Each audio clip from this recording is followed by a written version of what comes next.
Bueno, pues nada, gracias por vuestra asistencia y por permitirnos compartir esta reflexión que hemos hecho Gabriel Bayarri y yo, que está en el contexto de algunos trabajos de investigación que hemos hecho y que algunos se ha publicado, precisamente sobre la comunicación política a través de los memes en la extrema derecha y las dimensiones de violencia que están ocultas en el contexto del humor, que aparentemente, bueno, pues se presenta como humor ciertas comunicaciones, pero que esconden, y esa es nuestra idea de lo que queremos presentar, esconden una gran dosis o importante dosis de violencia camuflada bajo el contexto del humor o bajo el contexto de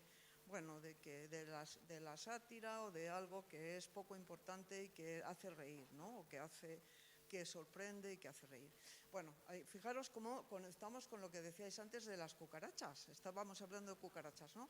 Pues esta es una imagen de la campaña de Bolsonaro en la que en los memes uno de los candidatos de la oposición, Fernando Haddad, lo convirtieron en cucaracha. Y evidentemente con una intención, ¿qué intención creéis que tenía?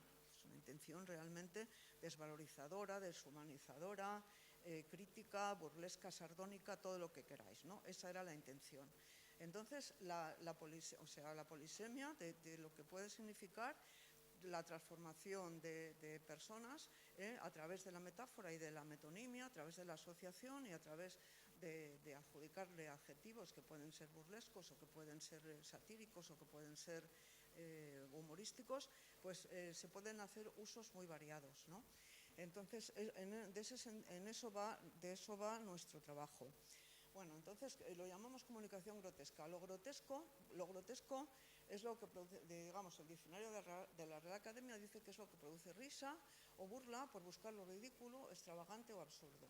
O sea, que tiene que ver con el exceso, la exageración o la deformación.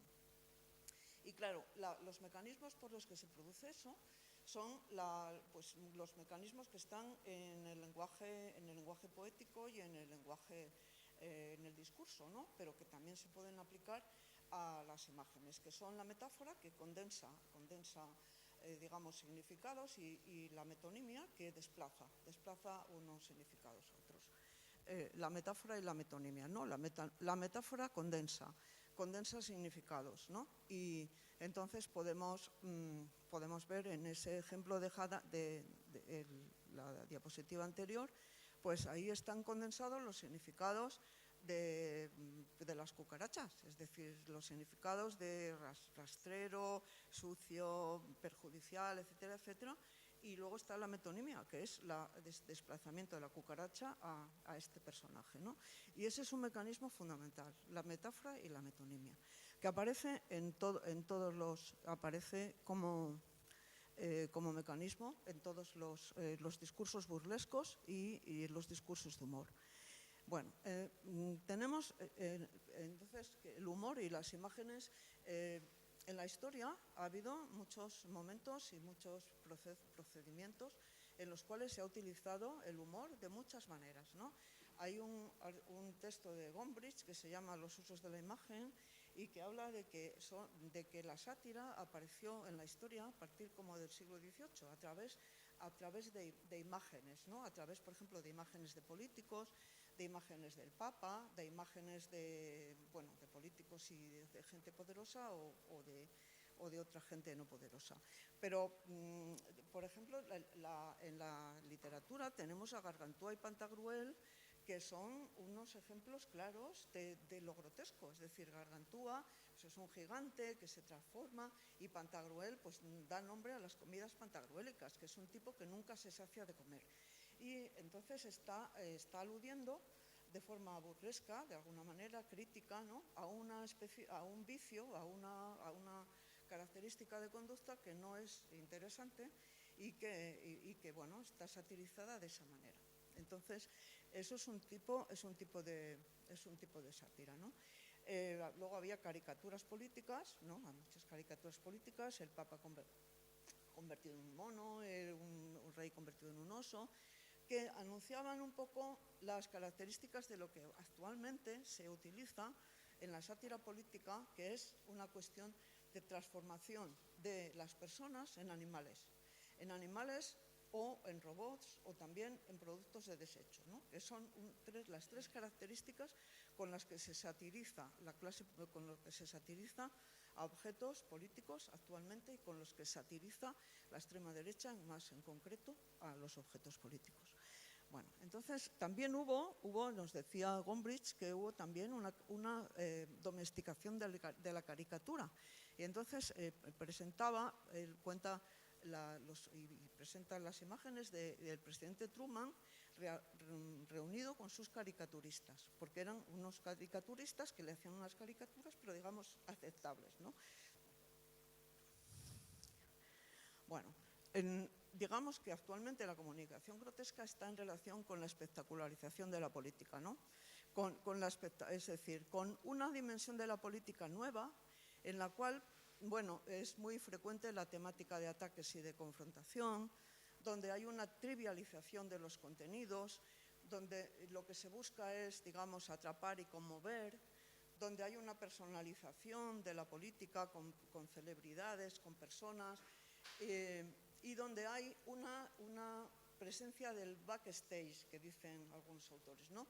Que es lo que está detrás de los proyectos, de los programas y de las personas, ¿no? Entonces ahí tenemos la idea de que es posible una violencia velada cuando se tratan cuestiones que son de la esfera, digamos, de la esfera no política de los personajes y son traídos a la esfera política para ser utilizados en un sentido o en otro, ¿no? Entonces, antes estábamos comentando, por ejemplo, lo que ha pasado en el tiroteo de los Estados Unidos, que de pronto algunos medios de comunicación traen la idea de que esa persona era trans, o algo así.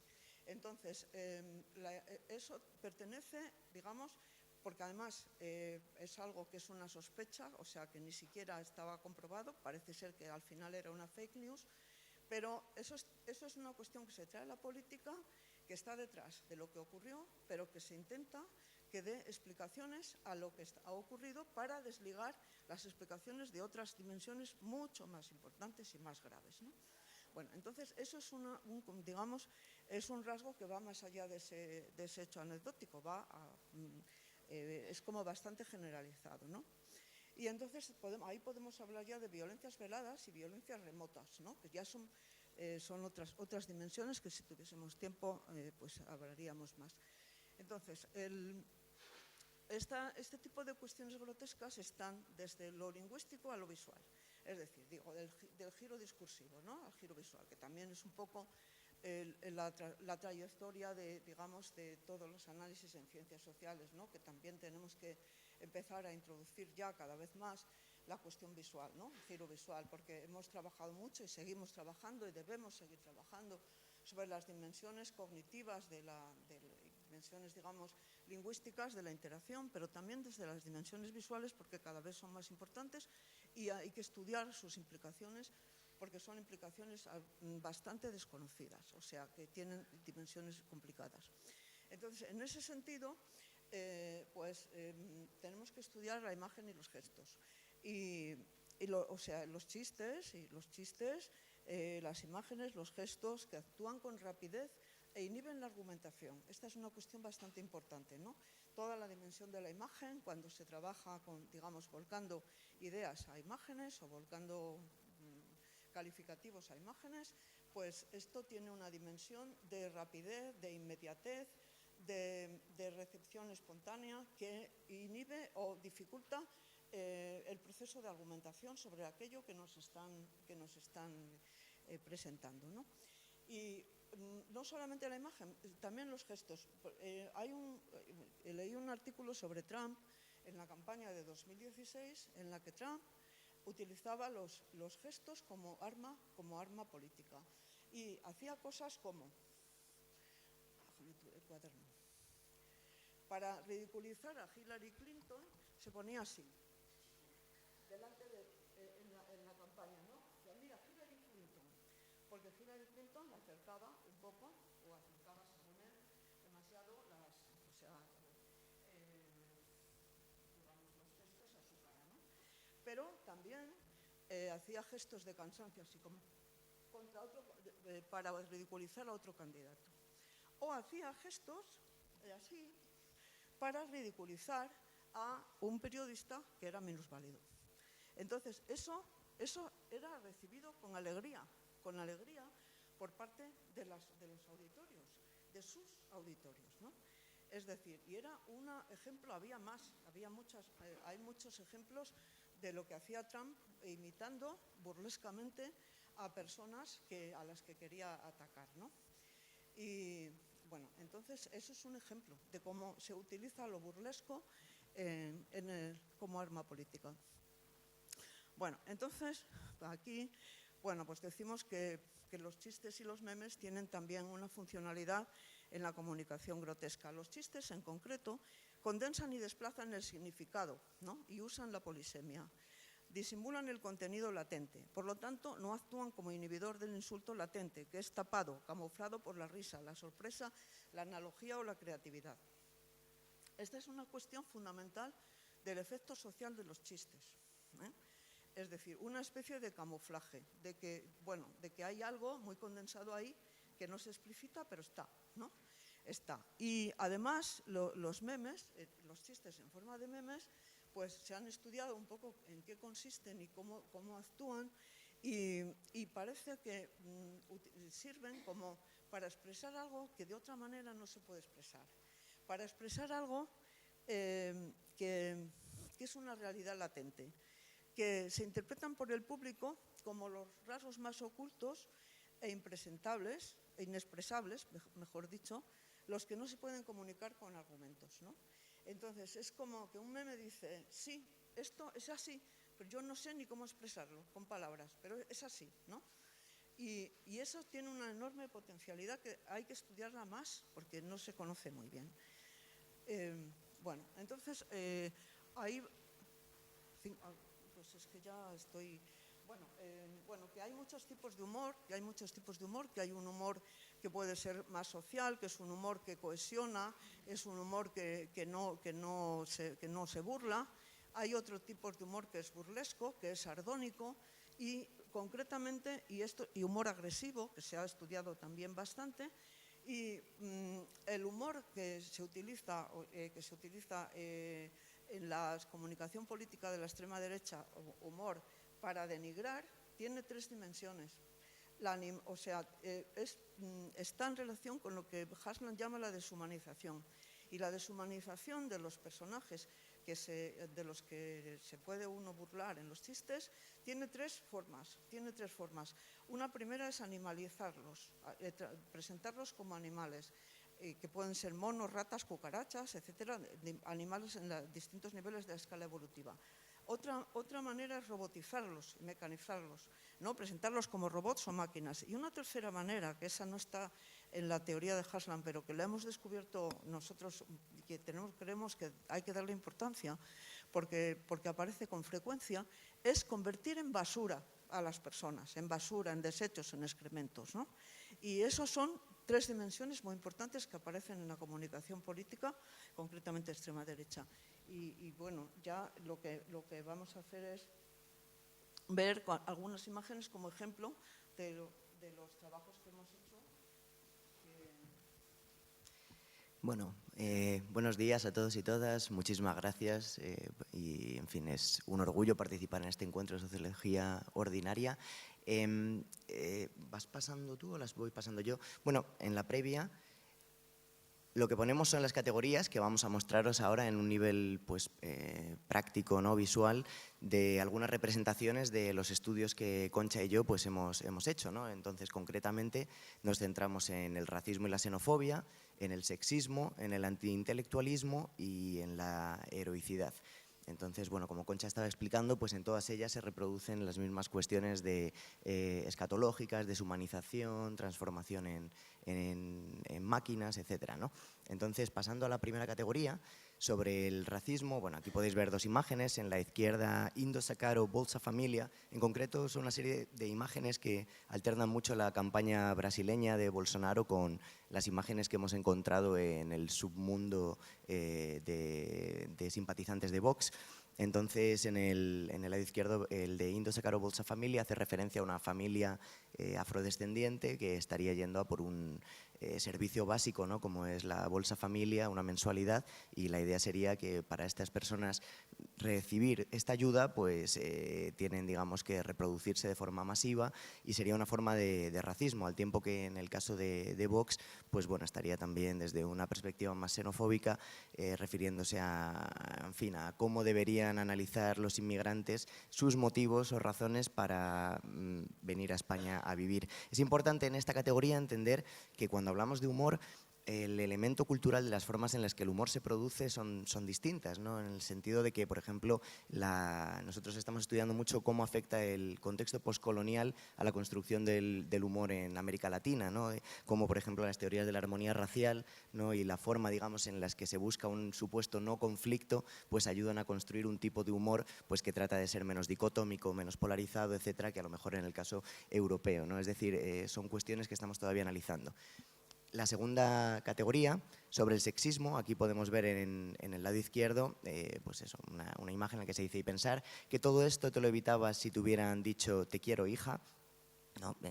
Y en el lado derecha pues dice, si le ponemos peluca y lentes a un pez borrón, tendremos a una feminista amargada. Aquí se ve claramente la animalización, ¿no? A la que Concha hacía referencia. Podemos pasar a la tercera categoría, que sería el antiintelectualismo, ¿no? El antiintelectualismo es un elemento muy interesante, ¿no? En la extrema derecha, porque al tiempo, la extrema derecha contemporánea, lo que se está viendo es que por lo menos sus espacios más orgánicos están leyendo claramente a Gramsci, están teniendo muy en cuenta, digamos, el factor cultural en la construcción, digamos, de un espacio hegemónico. Entonces resulta que por un lado, digamos, desde los espacios más orgánicos están construyendo ese tipo de discurso, pero al tiempo se encuentra pues este antiintelectualismo directo en el que, por ejemplo, podemos ver en la imagen izquierda a dos presentadores, ¿no? Pues rodeados de excrementos, diciendo estamos preparando o Jornal Nacional de hoy, ¿no? En fin, el informativo de hoy, ¿no? De forma escatológica, y en el lado derecho, bueno, desde aquí no llego a leerlo, pero son un grupo de profesores que estarían pues quejándose de que un alumno lleva una pulsera de España y cada uno de ellos pues lleva sus, en fin, uno tendría una camiseta del Che Guevara, otro tendría una camiseta, en fin, del independentismo vasco, otro representaría al independentismo catalán, etcétera, ¿no? De forma que estaría hablando de la ideologización en las escuelas a través de esta idea del antiintelectualismo. Podemos pasar a la cuarta categoría. Esta cuarta categoría, yo he puesto uno de los vídeos con los que también he hecho mi tesis doctoral. No sé si se puede, sin haber puesto completamente, digamos, la presentación, no sé si podemos pinchar y nos lleva a verlo para enseñaros de una forma visual. Bueno, si no tengo el enlace aquí, pero no sé si se podría ver. ¿Perdón?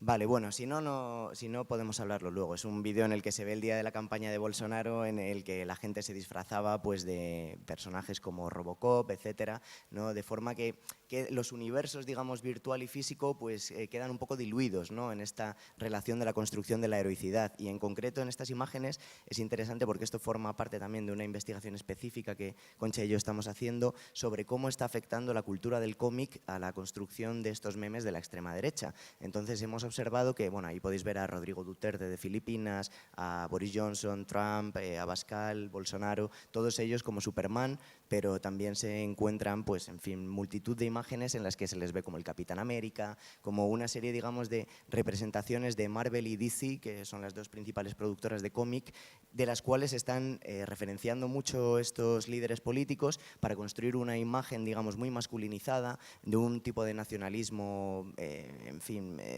pues muy, muy masculino, muy basado, digamos, en una idea de celebridad, en la que el brillo es fundamental, como se puede ver a Bolsonaro y a Trump, y este tipo de cuestiones. Y queda muy clara, digamos, la polarización política que se construye respecto a, en esta misma categoría, lo que aparece en la siguiente diapositiva, que ya es la última de las imágenes, que es la deshumanización. Al tiempo que se construyen estos líderes políticos con estos elementos que estábamos mostrando, se ve, digamos, pues los elementos a los que Concha hacía referencia de una forma muy clara, ¿no?